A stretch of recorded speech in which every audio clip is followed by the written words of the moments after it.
அதிகாரம் 7.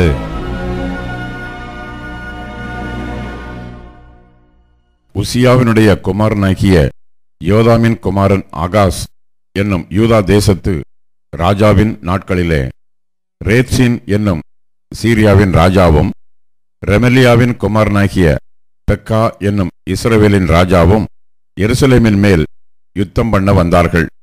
அவர்களால் அதை பிடிக்கக்கூடாமற் போயிற்று. சீரியர் எப்பிராயீமை சார்ந்திருக்கிறார்கள் என்று தாவீதின் குடும்பத்துக்கு அறிவிக்கப்பட்டபோது ராஜாவின் இருதயமும் அவன் ஜனத்தின் இருதயமும் காட்டிலுள்ள மரங்கள் காற்றினால் அசைகிறது போல் அசைந்தது. அப்பொழுது கர்த்தர் ஏசாயாவை நோக்கி, நீயும் உன் மகன் சேயர் யாசூபுமாக வண்ணார் துறை வழியிலுள்ள மேற்குளத்து மதகின் கடைசி மட்டும் ஆகாசுக்கு எதிர்கொண்டு போய் நீ அவனை நோக்கி, சீரியர் எப்ராயீமோடும் ரெமலியாவின் மகனோடும் உனக்கு விரோதமாக துராலோசனை பண்ணி நாம் யூதாவுக்கு விரோதமாய்ப் போய் அதை நெருக்கி அதை நமக்குள்ளே பங்கிட்டு கொண்டு அதற்கு தபேயாலின் குமாரனை ராஜாவாக ஏற்படுத்துவோம் என்று சொன்னதின் நிமித்தம் நீ பயப்படாமல் அமர்ந்திருக்கப்பார். இந்த 2 புகைகிற கொள்ளிக்கட்டைகளாகிய சீரியரோடே வந்த ரேத்சீனும் ரெமாலியாவின் மகனும் கொண்ட உக்கிர கோபத்தின் நிமித்தம் உன் இருதயம் துவள வேண்டாம்.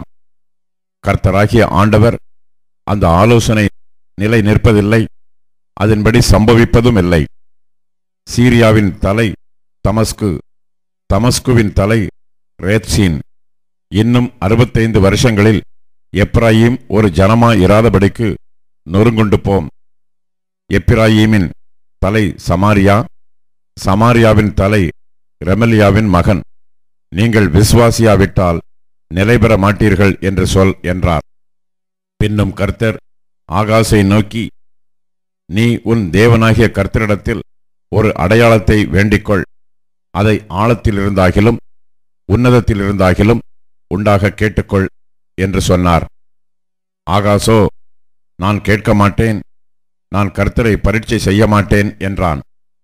அப்பொழுது ஏசாயா, தாவீதின் வம்சத்தாரே கேளுங்கள், நீங்கள் மனுஷரை விசனப்படுத்துகிறது போதாதென்று என் தேவனையும் விசனப்படுத்த பார்க்கிறீர்களோ? ஆதலால் ஆண்டவர் தாமே உங்களுக்கு ஒரு அடையாளத்தை கொடுப்பார். இதோ, ஒரு கன்னிகை கர்ப்பவதியாகி ஒரு குமாரனை பெறுவாள், அவருக்கு இம்மானுவேல் என்று பெயரிடுவாள்.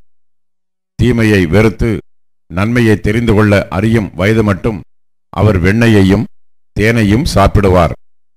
அந்த பிள்ளை தீமையை வெறுக்கவும் நன்மையை தெரிந்து கொள்ளவும் அறிகிறதற்கு முன்னே நீ அருவருக்கிற தேசம் அதன் 2 ராஜாக்களால் விட்டுவிடப்படும். எப்பிராயீம் யூதாவை விட்டு பிரிந்த நாள் முதல் வராத நாட்களை கர்த்தர் உன்மேலும் உன் ஜனத்தின் மேலும் உன் பிதாவுடைய வம்சத்தின் மேலும் அசீரியாவின் ராஜாவினாலே வரப்பண்ணுவார்.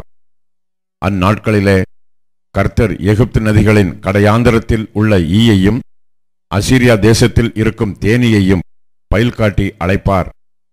அவைகள் வந்து ஏகமாய் வனாந்தரங்களின் பள்ளத்தாக்குகளிலும் கண்மலைகளின் வெடிப்புகளிலும் எல்லா முட்காடுகளிலும் மேய்ச்சலுள்ள எல்லா இடங்களிலும் தங்கும். அக்காலத்திலே ஆண்டவர் கூலிக்கு வாங்கின சவரகன் கத்தியினால், அதாவது நதியின் அக்கறையிலுள்ள அசீரியா ராஜாவினால் தலைமயிரையும் கால் மயிரையும் சிறைப்பித்து தாடியையும் வாங்கி போடுவிப்பார். அக்காலத்தில் ஒருவன் ஒரு இளம் பசுவையும் 2 ஆடுகளையும் வளர்த்தால் அவைகள் பூரணமாய் பால் கறக்கிறபடியினால் வெண்ணெயை சாப்பிடுவான். தேசத்தின் நடுவில் மீதியாயிருப்பவன் எவனும் வெண்ணெயையும் தேனையுமே சாப்பிடுவான். அந்நாளிலே 1000 வெள்ளிக்காசு பெறும் 1000 திராட்சை செடி இருந்த நிலமெல்லாம் முட்செடியும் நெரிஞ்சிலுமாகும். தேசமெங்கும் முட்செடியும் நெரிஞ்சிலும் உண்டாயிருப்பதினால் அம்புகளையும் வில்லையும் பிடித்து அங்கே போக வேண்டியதாயிருக்கும். மண் வெட்டியால் கொத்தப்படுகிற மலைகள் உண்டே. முட்செடிகளுக்கும் நெரிஞ்சில்களுக்கும் பயப்படுவதினால் அவைகளில் ஒன்றிற்கும் போகக்கூடாமையினால் அவைகள் மாடுகளை ஓட்டி விடுவதற்கும் ஆடுகள் மிதிப்பதற்குமான இடமாயிருக்கும் என்றான்.